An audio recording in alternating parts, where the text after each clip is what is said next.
Alrighty, looks like folks are still rolling in, but in the interest of time, we're going to go ahead and get started. Good afternoon and good morning. Welcome everyone to our second boot camp session of the Run on Less Electric Depot series. For those of you who are tuning in for the first time, my name is Rachel Ellenberger and I am the Industry Engagement Manager for the North American Council for Freight Efficiency. Next slide, please. This is the second of 10 sessions that NACFE and RMI are hosting throughout the summer, covering all aspects of fleet depot electrification. For those of you planning to join us on our journey here are the next dates of the next coming up sessions. The schedule is also available online. Next slide. So since the last time we were all together, NACFE announced all of our participating depots at ACT Expo. And before I introduce our session moderator, who most of you should know by now, and our great panel of speakers, we would like to play a brief clip from the Expo.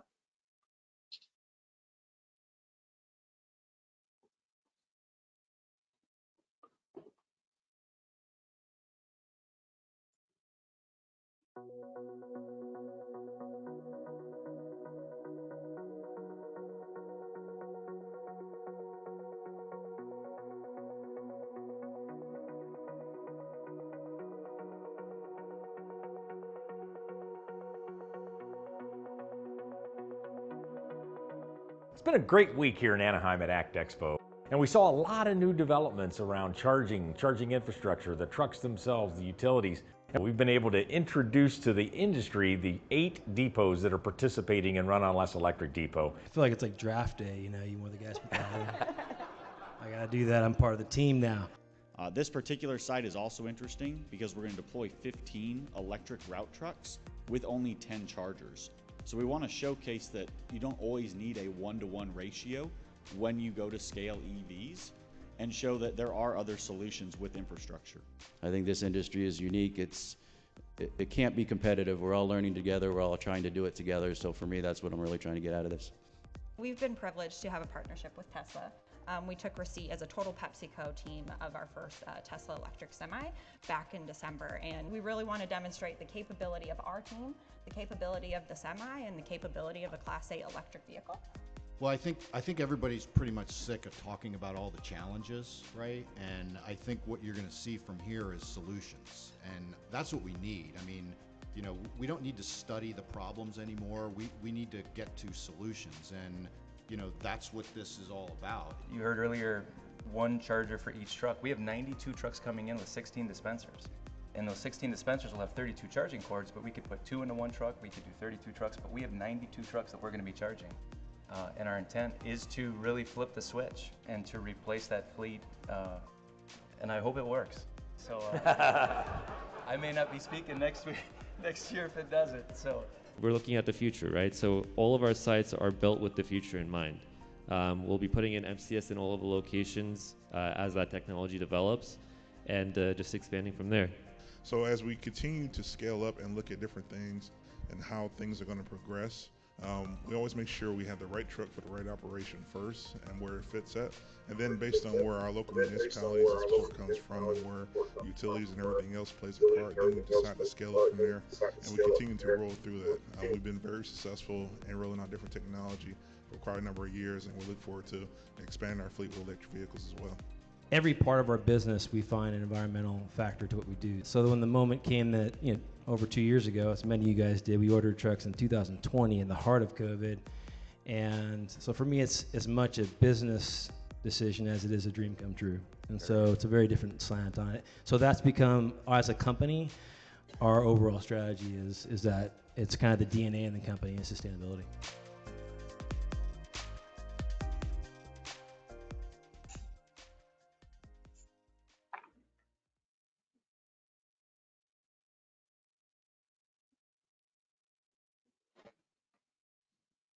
Perfect. Thanks, Stefan.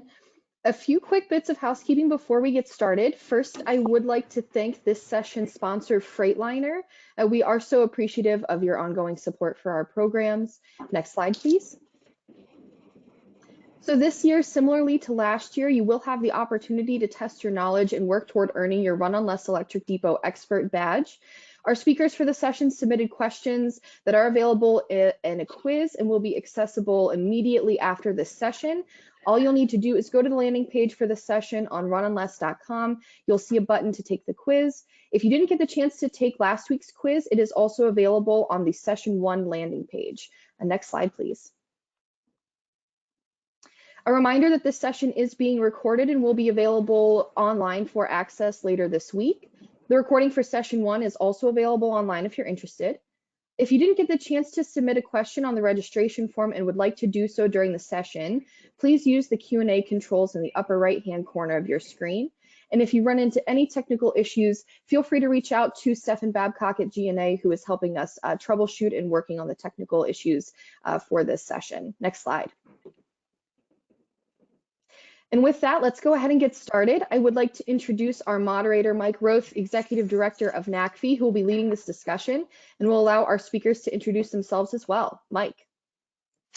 Thanks, Rachel, and thanks, Stefan, for the great partnership with GNA to do these boot camp sessions. So I'm really excited to help moderate this one today, and I'd encourage you to take those quizzes and look back over prior boot camp sessions. I tried to take the quiz on the first boot camp this morning and failed it a couple times. I couldn't get one answer, so it's tough, but I'll get it done before for the next one. And actually, the 2021 10 episodes of the boot camp still available if you want to go back and kind of look at some of that. But today we're here talking about grants and incentives for both the trucks and the infrastructure. And we're going to have each of the 4 panelists share some thoughts about grants and incentives. And then we'll take a Q&A at the end where we'll get to many of those questions you sent in. So first will be Paul Rosa with Penske, and Paul will walk us through, why grants and incentives are important around the current state of electric trucks and charging. And then Tom Brotherton of CalStart and Will Marshall, both will kind of tell us a little bit about what incentives are available and sort of how to find them and work through that. And then lastly, Sam Spalforth of the National Renewable Energy Lab, and very focused on helping the Clean Cities organizations, will really help finally set the stage around kind of how you execute and some best practices around delivering on these grants and incentives. So with that, I'm going to turn it over to Paul and for some first comments. Paul. Thank you so much, Mike, and hello everyone. Just so happy to have this opportunity to be part of the session and to kick this topic off. One of the key goals that we hope with these boot camp training sessions is to do our best to educate the listeners. And we find too often, and still happening with us today with many of our customers as well as our team members, that they're just not as versed with the latest happening. So we hope that these NACFE Run on Less boot camp sessions will do just that, and that is to get you more informed. And it's so important, in my opinion, to stay close to as many of these sessions. You saw them identified on the screen there, because as an industry, we're still in the early stages of learning. I call it the learning phase right now. We're still in the educating ourselves phase, if you want to call it that. And it's just such a fluid space. So I feel we are in this continuous learn, communicate. That's why I feel very strongly that these sessions are so valuable. So I encourage you, as Mike indicated, to pay attention to them all if you can. On the next slide, just to help those understand who we are and why we've had to lean so strongly into this area. I'll quickly clear the slide, but we have so many locations throughout North America and many vehicles across all the classes of equipment, locations and vehicles that support many product lines, as you see here on the screen. And while we have a thirst to understand as much as we can in this new space, more importantly, we have the need to understand because our customers are expecting us to know what's happening here. So that's why we've jumped into this space so much. And as a company, we must understand the entire battery electric vehicle ecosystem to help those customers navigate this emerging technology. So as we go to the next slide, it's a little bit of a funny slide, if you will, but I feel I have the easiest. If we go to the next slide, there it comes. Load up the funny picture, if you will. I have the easiest part of this call, which is answering the question, why grants and incentives, and having fun with addressing the obvious, the elephant in the room. It's because today's technology just costs too much. Many customers have the desire and the interest, but they just can't make this cost equation work. And I want to explain a little bit more about that. So if we move on to the next slide from the elephant in the room, It doesn't matter if you're considering light duty, medium duty, heavy duty, TRUs on either an ICE chassis or an electric chassis.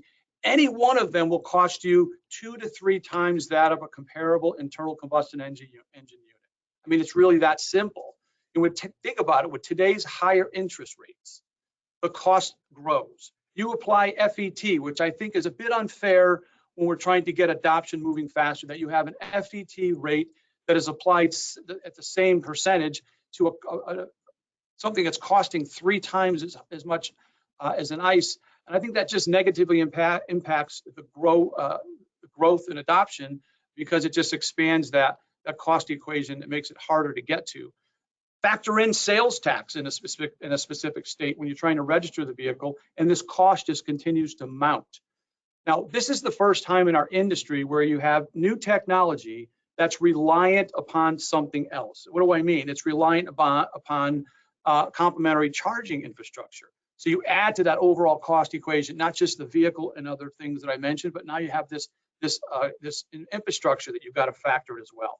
Another reason grants and incentives are just so important is that the residual value on the first, and I'd say second generation equipment, just won't bring that usual return that we experience on internal combustion engines. So people can't use that equity that they typically have on their existing equipment when they turn it over in order to make this equation work. So you stack these costs, vehicle technology, higher interest rates today, unfortunately, the FET on a much higher purchase price, the possible state tax that you have there, and a lower residual, and grants and incentives are an absolute must to continue to see adoption take off.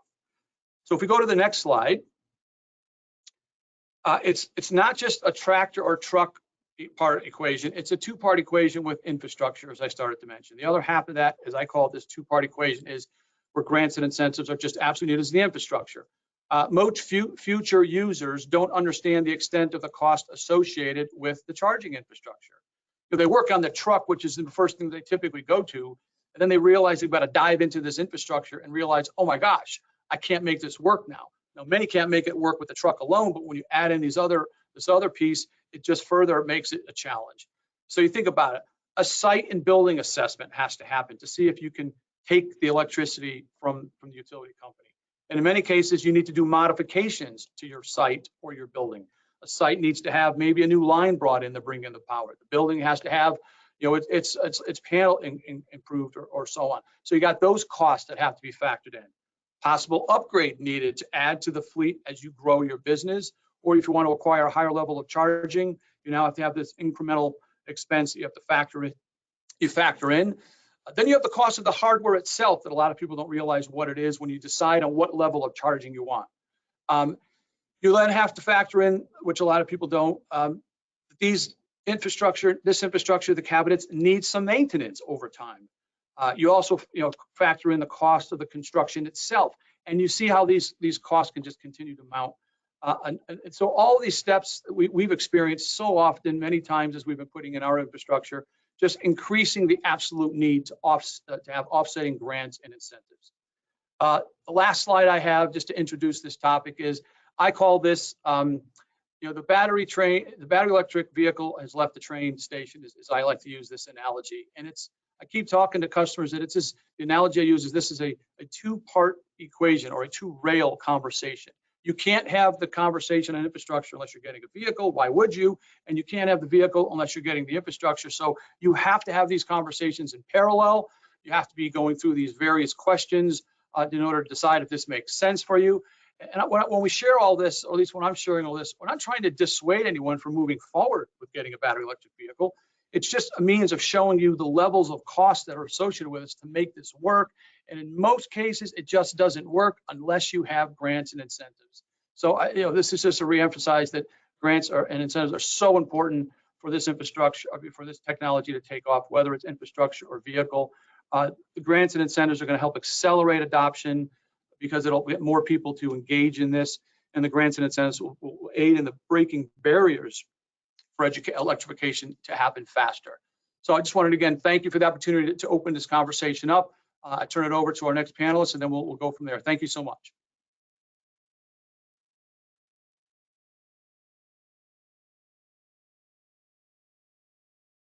All right, good morning, everybody. My name is Tom Brotherton, and I'm with CalStart. I'm going to focus today on a description of the general formats of incentives and then go into a couple examples in California of how they work. Next slide, please. Okay, here are three general types of incentives, and you'll see these used throughout the country. First, let's talk about tax credits. Recently, the federal government issued IRA tax credits for zero-emission trucks. The advantage of tax credits are they're pretty easy to figure out, so generally well known. The downside is the funding comes back to your company about a year later when you file your taxes. But they can be used in addition to local incentives. So think of it as an and not an or. So you really want to go after these federal tax credits at the same time you can pursue local funding incentives. Secondly, grants. So grants take a little more work to pull together. Usually you have to actually write a proposal, but there's more flexibility and in many instances more funding available. So it's a little more work, but you get a little more out on the other end. And then finally, vouchers. So vouchers are a point of purchase immediate discount on a truck. So as an example, you'd walk into a truck dealer. If there were some local funds available through a voucher program, that truck dealer could offer you a discount on the purchase price of that truck, and then the truck dealer would be compensated by the local funding agency for that discount. Next slide, please. Okay, we're going to talk in two examples. The first is a vehicle incentive. This is California HVIP, which has been around for now about 13 years. It's funded 11,000 clean vehicles over 1,900 different fleets with an average of about 20% savings per vehicle, but that really depends on the exact vehicle type and how much the purchase price was of the vehicle. This program is funded by the California Air Resources Board, and as I mentioned, it's in its 13th year. Next slide, please. So some of the vehicle types that are funded under HVIP, and these are all on the market today. EPTO, those are electric power takeoff vehicles. Think of an electric utility truck for which that boom operates on battery electric power alone. Then some buses, some trucks, and what I've put in here are some of the typical incentive amounts for some of the truck types. So you'll see refuse is about $85,000 to $150,000, depending on the GVWR of the truck. Then some of the lighter vehicles like Class 2B vans are down at $7,500, going all the way up to the largest of the step and panel vans at $85,000. Straight trucks are between $60,000 and $120,000. And then tractors vary from $120,000 to $150,000. That $150,000 mark is for tractors that are used in drayage applications. And if you look there to the right, you'll see a little table, and you can tell that the base voucher amount increases as the GVWR of the vehicle increases. There are also some plus-ups for these vehicles, meaning if it's deployed in a disadvantaged community, you get a little more money. If it's a hydrogen-fueled vehicle, you get some more money. So there's several examples of how that base voucher amount can be bumped up for a little more money for things like disadvantaged community, hydrogen, or fleet size. So smaller fleets get more money. Next slide, please. Okay, the key thing to remember here is funding is available now for California HVIP. For HVIP standard, which covers all of these categories, over $300 million is available today. Drayage trucks, 117 on top of that 312, only for drayage trucks. Our innovative small e-fleet will open this summer for $33 million for small fleets only. Transit, 100 million available today, and our public school bus set aside coming this summer, over 100 million as well. Next slide. Now, those were vehicle incentives. California also has money available for infrastructure. This is a program called California Energize, and it's funded through the California Energy Commission. It's got a few more steps involved because infrastructure tends to be a lot more site specific. Buying a truck, one truck is pretty similar to another truck. The incentive structure is a little similar. With infrastructure, there's more individualization. So there are different funding lanes within Energize, which can cover the cost of a battery electric vehicle, the infrastructure not to charge a battery electric vehicle, or the infrastructure for hydrogen fuel cell vehicles. Not only are we covering the cost of the EVSE or the case of a dispenser for hydrogen, we also can pay for electric make-ready. So this is all laid out in the Energize website, and I'll encourage you on my last slide, there's a set of resources where you can go see how much money is still available in Energize. By the way, it's currently funded at $183 million, but also how it works. Next slide, please. Okay, so these are the resources that I would lead you to. The first is the California HVIP website, which goes into a little more detail on which vehicles are available and how much funding could be made available for each vehicle. Energize, which is that infrastructure cousin of HVIP. A white paper on voucher incentive programs, if you really want to learn more about the nuts and bolts of how these programs work. And finally, some truck resources on our website, which go through sort of a more broad portfolio of white papers on how to get a fleet involved in that transition to zero emission trucking, both for vehicles as well as infrastructure. Thank you.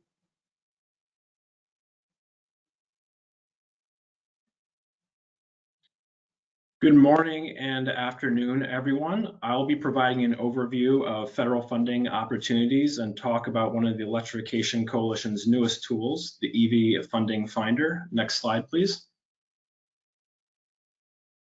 Before I get into my presentation, I first want to introduce myself and the Electrification Coalition. My name is Will Marshall, and I am part of the Freight Electrification team. The Electrification Coalition is a nonpartisan, nonprofit organization that is committed to policies and actions that facilitate the deployment of electric vehicles on a mass scale to protect economic and national security, public health, and American jobs. So while the Electrification Coalition is focused on the widespread adoption of EVs across all class sizes, the Freight Electrification team is focused solely on medium and heavy duty vehicle electrification in the freight industry, so both the trucks and the infrastructure side. Next slide. So as many of you know, the federal government has made historic levels of investment in vehicle electrification through the enactment of the Infrastructure Investment and Jobs Act, or more commonly referred to as the Bipartisan Infrastructure Law, and the Inflation Reduction Act. Prior to the enactment of these two bills, the federal government had made a total of $3.32 billion in investment in transportation electrification. Outside of federal investments and state investments, other sources of investments were from the Volkswagen settlement, where nearly $5 billion was made available for zero-emission vehicles.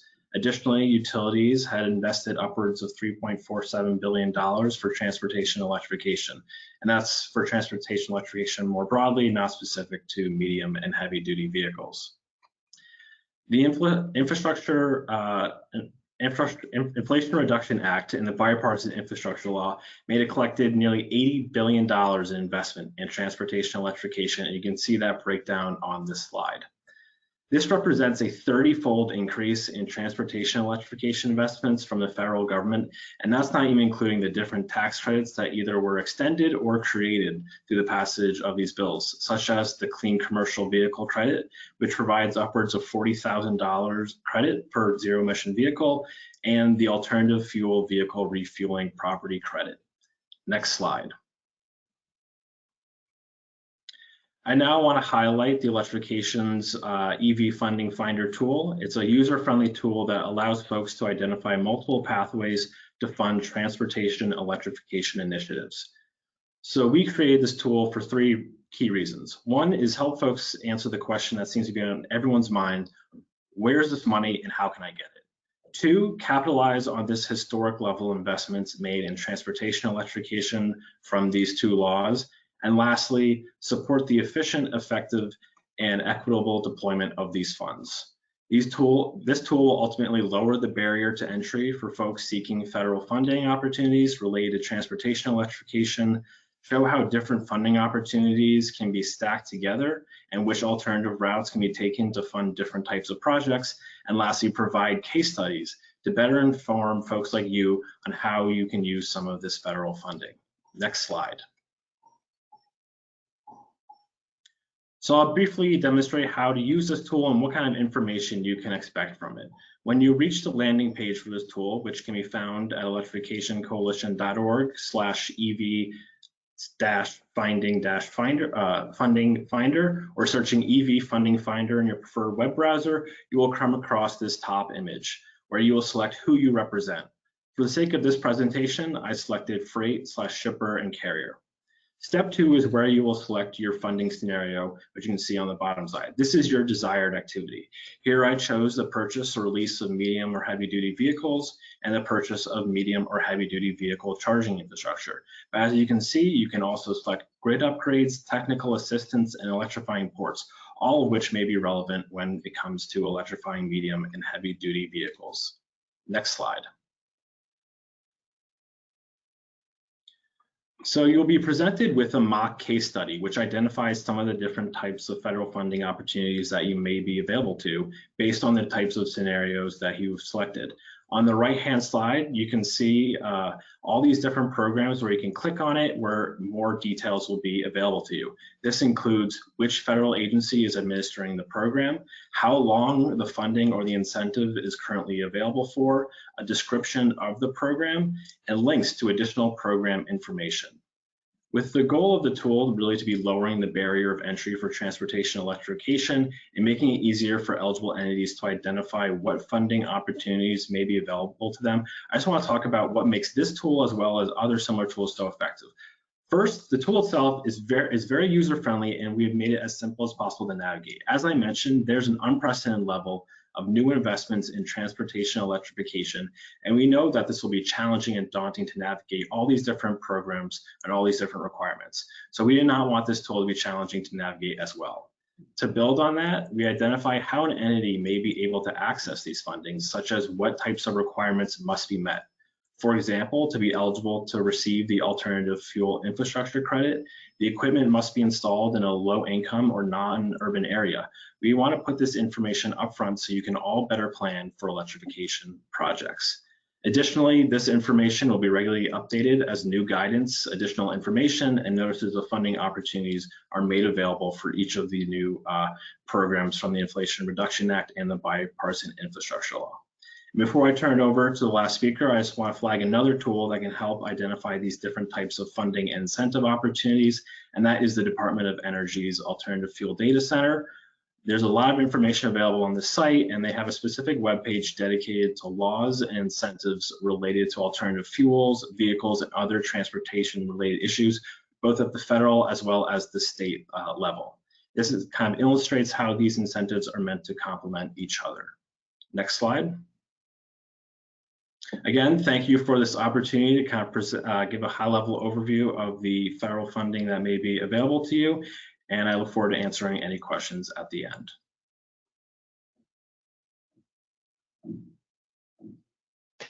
Well, good morning and good afternoon, everyone. As Mike said, I'm Sam Spoffworth, and I work for the National Renewable Energy Laboratory and on detail to the Department of Energy and working on a number of projects to strengthen the Clean Cities Network, which many of you may have heard of across the country. But prior to that, I stood up and ran for about 23 years Clean Fuels Ohio, a statewide nonprofit and designated Clean Cities Coalition serving the state of Ohio.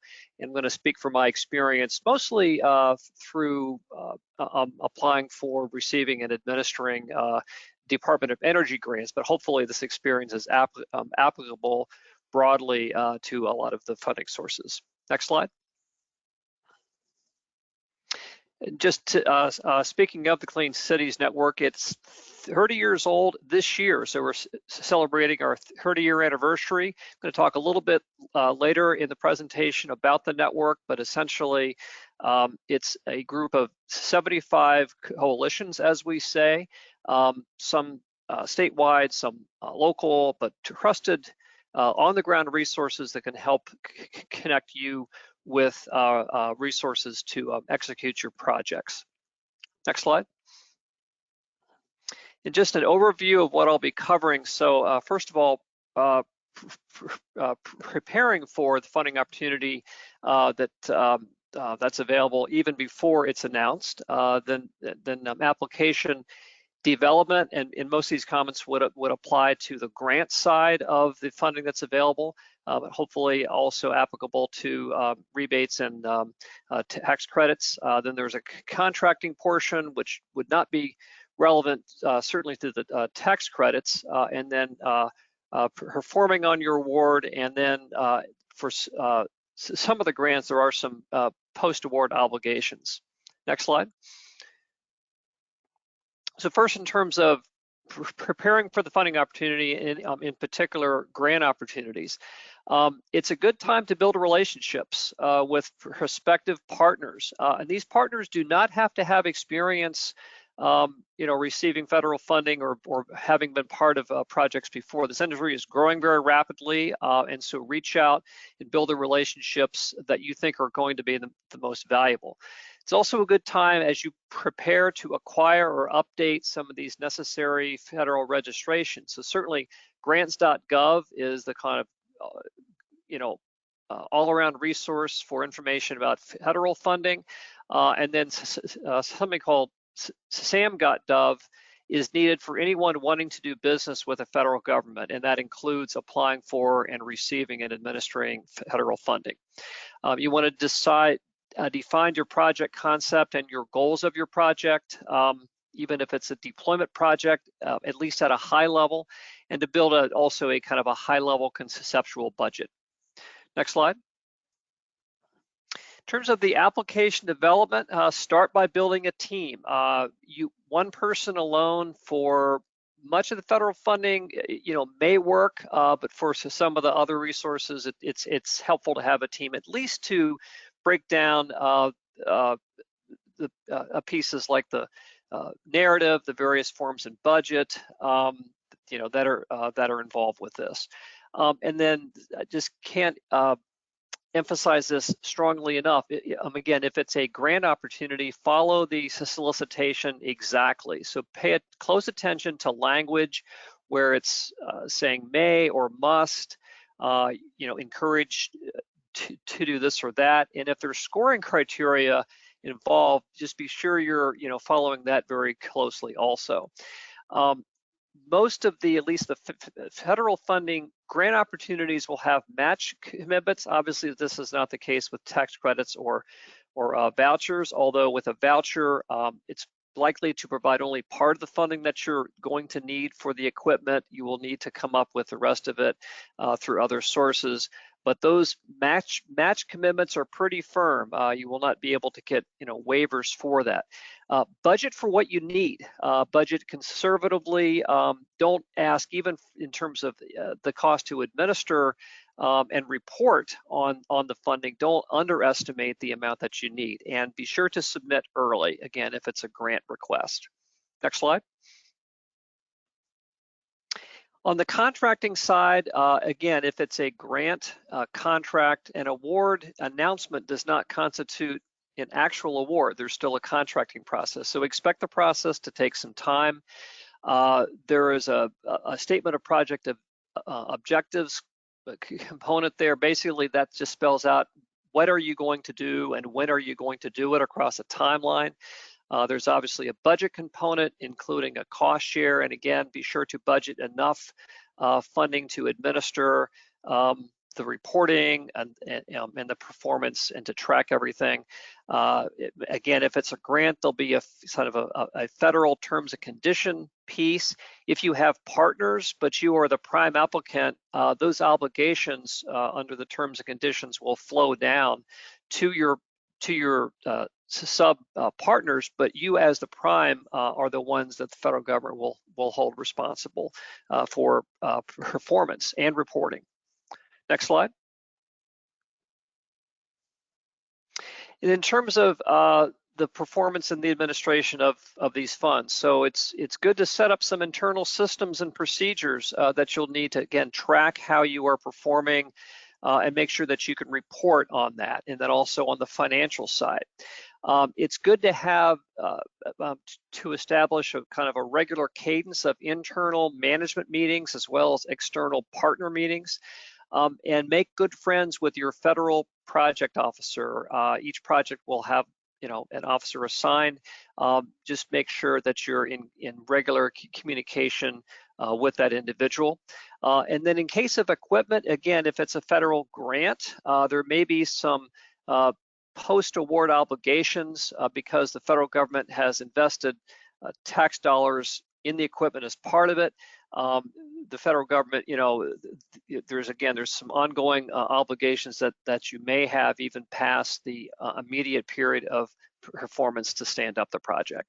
Next slide. And just a final note, as I said, 75 unique clean cities coalitions. So here's the map. I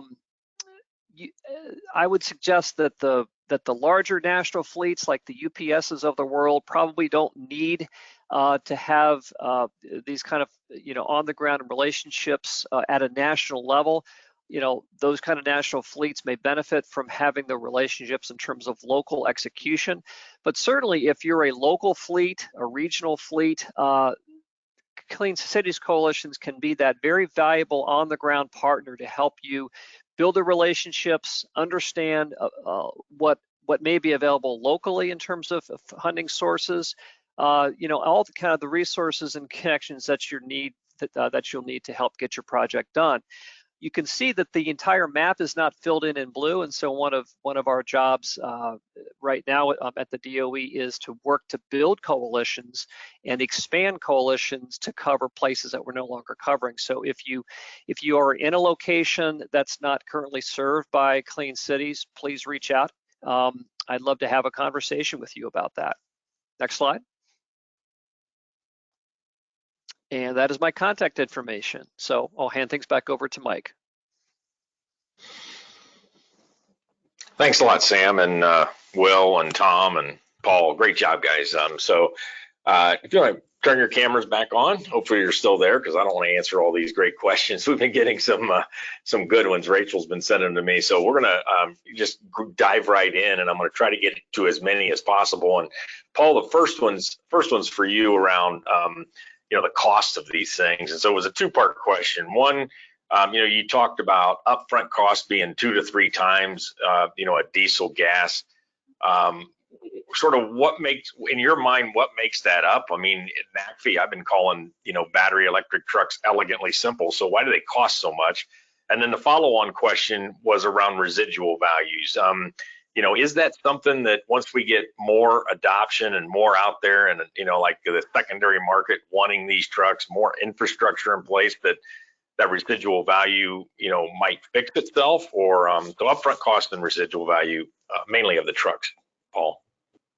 Yeah, great question. I mean, it's primarily the battery as well as the size of the battery, the size of the capacity of what it'll deliver to you. So the bigger the battery, the bigger the kilowatt capable, then the higher the cost. That's why when you saw, I think Tom was putting in there the incremental offsets and grants based on the size of equipment or the class of equipment, it's because bigger batteries are going to be in the larger vehicles versus the smaller ones. But it's just new technology. You got the battery management system, you have the e-axles, you have all the research and development to get the technology to work. And when you get into what's in the batteries, the raw materials, you can see that this is just going to be a very costly piece of equipment for a number of years until we see those start to turn down. On the residual side, I mean, it simply comes down to this. In 3 to 5 years, it's expected that the next version or the next generation of this technology is going to advance forward. It's going to be better than the current one, and it's going to give you more range. It's just going to be better altogether, I would say, as we learn how it's going to perform in the early stages. And if the costs were to come down, so think about this: you have a high costing vehicle today, a lower residual because it's going to have not as much capacity or capabilities than its next generation vehicle. Why will somebody pay in the used market something that might cost very close to a second generation brand new one that gives you more range? So we've been monitoring this and researching this. It's not the same as cars because it's a commercial vehicle, different industry, of course, but I think it'll follow some similar patterns of what has happened with electric cars and the first generation of those. So it's something we're going to continue to watch and continue to monitor, but I think we're not going to see a residual that gets onto par with a diesel or a gas vehicle for the second or third generation vehicles is how we're seeing it today. And I guess while you're talking, you mentioned TCO. So, I think what we experience is the industry might be able to would cover a higher upfront cost if those costs paid for itself over time. But we're not quite seeing that yet either. Is that right? Yeah, what is also a missing piece that it's the unknown. What we don't know is how will these perform over 5-7 years? No one can say that they can truly predict how the vehicle is going to perform year 2, 4, 6, 8. And so therefore, we don't know what the maintenance that is needed at this point in time. So from the operational side of things, there's that component that we're trying to figure out, and that won't be known for several years. So you start adding all the various things you put in from a total cost of ownership, and if you were to take care of the top side, I mean the purchase price, and maybe even help on the back side with the residual with some of the grants and incentives, it starts to become viable and it makes a lot more sense, but still some unknowns. But I think the cost of ownership or the total cost of ownership equation becomes a very, very an easier one to overcome if you get these grants and incentives to offset the cost. Yeah. So. Very good. All right. A second question is kind of completely different, and it's really, I don't know, I think any of you might be able to answer this. And that, the grants and incentives primarily we're talking here is for the fleets to help them buy down the cost of these things. But what role do other people have? I mean, this webinar is full of folks from manufacturing, from suppliers to the industry. Sam mentioned clean cities might be an advisory kind of role, but I don't know, Tom or Will, you guys in particular, what should others be doing to help fleets with these grants and incentives, and who are they that could do that? Well, one of the groups you didn't mention that are really important are truck dealers. So I'm not sure, truck dealers, they have that strong connection with a fleet. So it really helps when a truck dealer learns about zero emission trucks and is able to really guide that fleet through this process. So while there are definitely organizations like Clean Cities who can get the ball rolling, we often forget the really important role that truck dealers play and really a little bit of hand holding in walking that fleet through the process of actually signing on the dotted line and getting into the zero emission truck. Anybody else? I would add that that your utility is going to be an essential partner. And of course, there are many utilities, there are investor-owned, there are co-ops, there are municipal utilities, many across the country. Many have really dug in and are very focused on transportation electrification. Others are not yet as focused as we hope that they will be over time. But I would say that the utility relationship is very important. Well, what do you see, Will, from audience of users for like the funding finder and so forth? Is it only fleets or do others get involved? Yeah, so this tool, we've made it available to really any kind of stakeholder that may be available for this funding. And so we're seeing a lot of the money head to states and cities. So that is something, we want to make sure that this tool is applicable to them as well. And so that is something that we're really geared towards, is really making sure that everyone who may be eligible for this funding can still navigate this tool and find where they may be receive this funding. And it's important to look at these different programs. For example, the Clean Heavy Duty Vehicle program, the funding is going through the states and other public entities, but it's important to see like where and how those states utilize that funding to ultimately come down for the fleet users. Yeah. Well, I got you. Well, I have you, Will. I mean, one question around how do you keep the funding finder updated?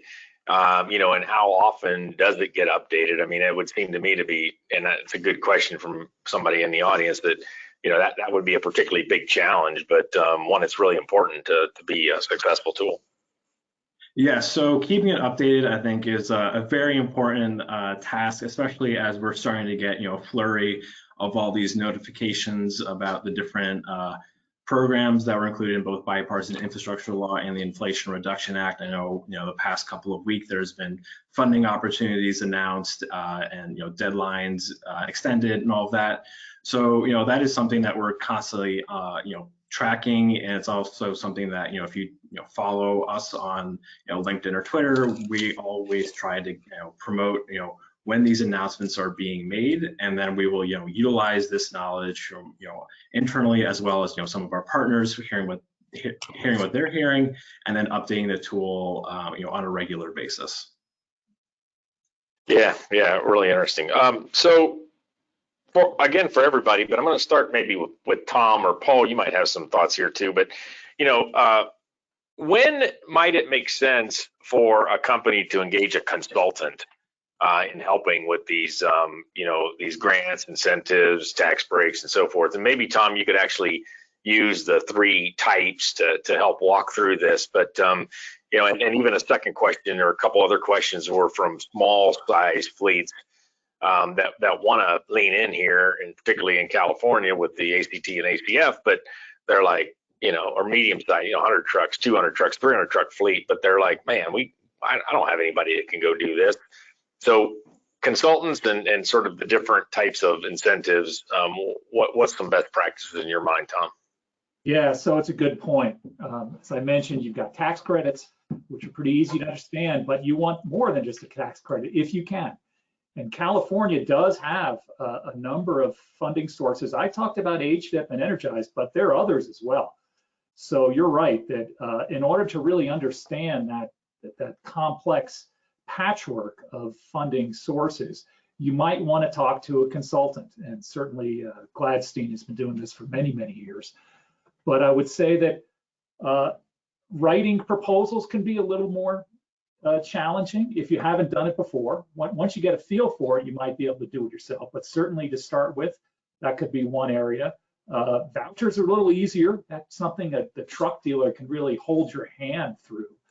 So you could just talk to a truck dealer who is part of the voucher program, and they can kind of take it from there. It's still up to the fleet to make some decisions on which vehicles to buy. So you want to go talk to a few different truck dealers, get a feel for what's out there. And the truck dealers themselves, as I mentioned earlier, they're a good source of information, especially if they're part of the voucher program. They often might also have their fingers on the pulse of local air district funding that can come in and out of availability, as well as statewide programs like Moyer and the VW Mitigation Fund. But it is a patchwork out there, and so depending on your fleet needs, you may want to engage a consultant.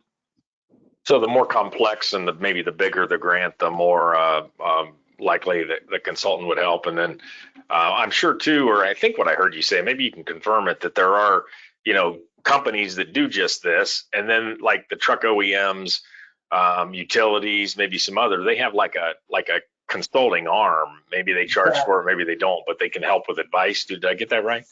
You're exactly right, Mike, because in order to make a sale, that whether it's a dealer or an OEM, they've got to get a good deal for their customers. So they know that it's in their best interest to have some in-shop resources available to help fleets get through this. But they're not going to probably write a complex grant for you. But what they certainly can do is lay out the options that are open to you at that local level. That seems like a really important piece. Paul, I've talked to some companies that have fleets that have gotten grants and so forth, and they talk about, they're quick to talk about the administration and how much effort it takes sometimes for some of these. And then recently, a lot of these projects are fairly dynamic. So, in one case, I heard that they had to switch charger infrastructure company. They had to switch a charger company. Then it got delayed, and then it got delayed enough that required I don't know if it was a recontracting or a bunch more work with the funding source. So boy, it just seems like a lot of work for this free money, right? But walk us through. I mean, do I have that right, or is it just a bunch of complaining, or how do you see it? No, actually, I want to build off a lot of what Tom said and just to then comment on your question. But I mean, think about it. If you have electrical work that needs to be done at your house, you call an electrician, right? If you need some legal advice, you talk to a lawyer. If you have some medical issues, you talk to a doctor. Well, this is a space that a lot of people don't understand and know about yet. And it seems to have a lot of, I don't want to say trap doors, but there's a lot of things you got to figure out here. So engaging somebody who's educated in this, a consultant, or as Tom mentioned, a dealer, is hugely important, because you don't know what you're going to miss. And to your question, when you have some of these disruptions or interruptions or delays and so on, there's a lot of time constraints in these grants, a lot of deadlines and so on. So if you don't know how to navigate that, you're going to find yourself in a tough spot where you may not get the funding, or you miss the opportunity of the funding, yet you still have your project underway. So I would encourage people, but here's how we've been educating our customers. Go through the guidance with somebody, whether it's a consultant or obviously our team is well versed in it now, and then learn what you have to understand so you're better prepared for the next time you buy a vehicle or the one after that. Don't just throw it out and give it to somebody then not ever get involved, because then you're going to continue to be not educated. So do what you can to get as up to speed as you can. Maybe then you hire somebody on your team at your company, because you know you're going to be doing this periodically as long as funding is going to be available, and you're not continuously reliant upon somebody else. So it's just navigating the different turns that continue to happen. Every grant is a little bit different.